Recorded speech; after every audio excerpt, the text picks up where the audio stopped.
Interpellanza all'ordine del giorno è la numero 2363 dei deputati Migliore e Piras, concernente iniziative per garantire la parità di trattamento al personale militare esposto all'amianto o affetto da patologie asbesto correlate in relazione alla disciplina generale prevista per i lavoratori in analoghe condizioni. Chiedo all'onorevole Piras se intende illustrare. Mi sembra di sì. Le do la parola per 15 minuti. Prego. Sì, grazie Presidente. Onorevole Sottosegretario, sarebbe stato opportuno, io credo, la presenza del Ministro, ma non per questo io non la ringrazio per la sua presenza. Come lei sa, e credo ormai tutti in questo Paese sanno, ogni anno l'amianto produce migliaia di vittime. È un male silenzioso e subdolo che poco compare nelle cronache, ma che merita di essere ascritto al registro delle stragi di questo Paese. Prima che fosse accertato ciò che oggi ben conosciamo, prima che fosse chiara la correlazione fra l'esposizione all'amianto ed alcune forme tumorali, in Italia c'è chi ha tratto enormi profitti e chi sulla fiducia mal riposta e sulla carenza di informazioni ha acquistato prodotti per l'edilizia e non solo saturi di questo veleno. Tracce di un passato del quale fatichiamo a liberarci, sia perché ne sono ancora piene le nostre città, sia perché è stato talmente diffuso il suo utilizzo che ancora appare difficile una bonifica completa del nostro Paese. Conosciamo anche un altro fatto, e cioè che gli effetti della contaminazione da amianto non sono immediati e che possono passare alcuni decenni prima che una persona che sia per motivi professionali o abitativi venuta a contatto con l'amianto possa realmente ritenersi un sopravvissuto. Fra le persone, fra i lavoratori che più di altri hanno vissuto a contatto con l'amianto, una lunga parte delle loro esistenze lavorative vi sono i dipendenti civili e militari della difesa, quindi i dipendenti dello Stato. Le cifre messe a disposizione delle associazioni delle vittime, per quanto incomplete, sono impressionanti. Una percentuale elevatissima di forme tumorali asbesto correlate sono riconducibili a persone che hanno prestato servizio per la difesa e una percentuale elevatissima di questi ha sviluppato forme tumorali asbesto correlate, cosa che non necessariamente è lo stesso di ciò che ho detto prima, a testimonianza di quanto fosse diffuso l'utilizzo di questi materiali, ad esempio a bordo dei mezzi della Marina Militare o dell'Aeronautica Militare, e quanto quelle condizioni lavorative abbiano inciso sulla salute dei dipendenti. Fin qui tutto tragicamente normale e conosciuto, tanto che già da tempo il nostro Paese si è dotato di norme di carattere risarcitorio e di un sistema di indennizzi dedicato alle vittime dell'amianto. Ciò che non torna, o più semplicemente che risulta intollerabile, è il trattamento riservato ai militari, di fatto esclusi dai benefici della legge 257 del 92. Ciò sebbene le norme fin qui in vigore e i conseguenti atti posti in essere riconoscano formalmente che il personale militare che ha ottenuto il rilascio del curriculum da parte del Ministero sia stato esposto ad amianto ben oltre le soglie minime consentite dalla legge. Perciò le chiediamo con questa interpellanza se sia intendimento del Governo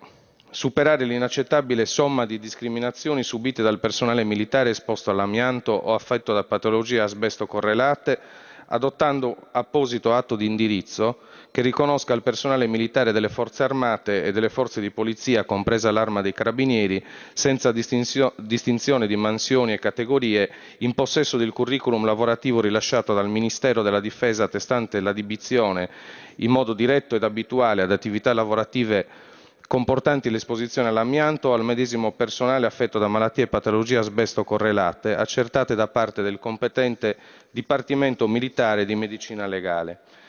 Chiediamo se il Governo condivida l'interpretazione della norma data dall'INAIL, con la quale essa nega di emettere la certificazione al personale militare affetto da patologie asbesto correlate, seppure in possesso del curriculum lavorativo attestante l'esposizione all'amianto,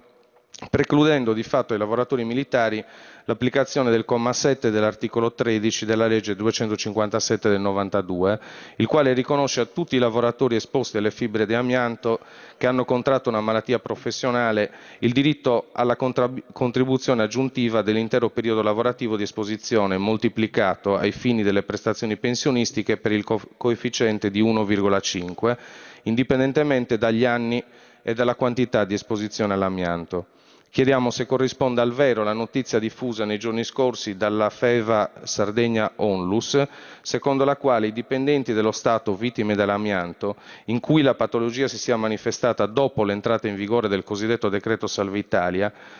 sono esclusi dalle provvidenze previste per le vittime del dovere, in quanto da quella data sarebbe stato abolito l'istituto dell'accertamento della dipendenza dell'infermità da causa di servizio per talune categorie di lavoratori. In caso affermativo,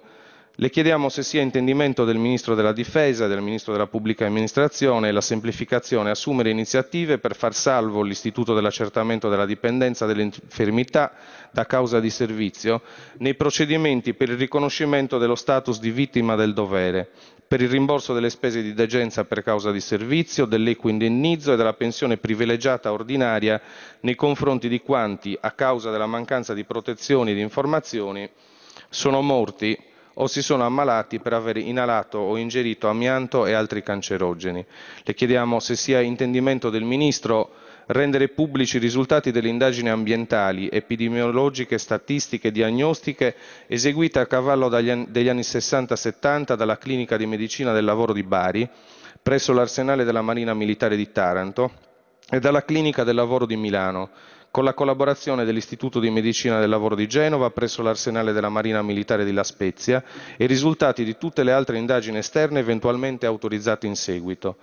Le chiediamo se sia intendimento del Governo rendere pubblici il numero dei casi dei tumori e delle patologie asbesto correlate che hanno colpito il personale militare e civile della difesa a causa dell'esposizione all'amianto presente nel naviglio, nei mezzi e nelle installazioni dello Stato, riconosciuto dalle competenti commissioni mediche e ospedaliere dipendenti da causa di servizio o da fatti inerenti il servizio svolto a partire dal 1986. Le chiediamo infine se sia intendimento del Governo rendere pubblico l'esito dello studio epidemiologico conosciuto sull'incidenza delle patologie asbesto correlate nell'ambito delle categorie lavorative per il personale civile e militare delle Forze Armate, avviato nel 2011 dalla Direzione Generale della Sanità Militare in collaborazione con l'Università La Sapienza di Roma. La ringrazio. La ringrazio.